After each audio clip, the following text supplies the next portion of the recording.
সম্প্রতি সময়ে ইয়াং জেনারেশনের ক্রাশ আরোহী মিম একটা পরিচিত মুখ।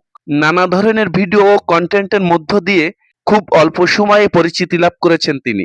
এবার আর কাজ নয়, বরং তাকে নিয়ে করা একটি মন্তব্যকে কেন্দ্র করে শুরু হয়েছে নানা আলোচনা সমালোচনা। বর্তমানে একটি সংবাদ সম্মেলনে আরোহী মিমকে ঘিরে বিস্ফোরক মন্তব্য করলেন মিরাজ খান।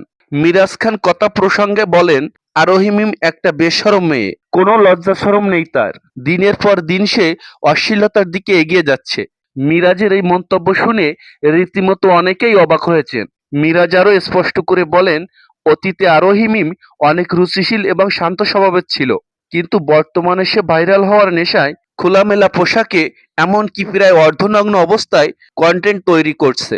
যদিও এই বিষয়ে আরোহী মিম কোনো প্রকার প্রতিক্রিয়া জানাননি, তবে দর্শকদের মতে মিরাজের এমন বিস্ফোরক মন্তব্যের জবাব হয়তো আরোহী মিম খুব দ্রুতই দেবেন। তো প্রিয় দর্শক, মিরাজের এই মন্তব্যে আপনারা কি আরোহী মিমের পাশে আছেন? অবশ্যই কমেন্টে জানাতে ভুল করবেন না। আর হ্যাঁ, আপনি যদি আমার এই চ্যানেলে নতুন দর্শক হয়ে থাকেন, তাহলে অবশ্যই চ্যানেলটি সাবস্ক্রাইব করে দিবেন। ভালো থাকবেন, ধন্যবাদ।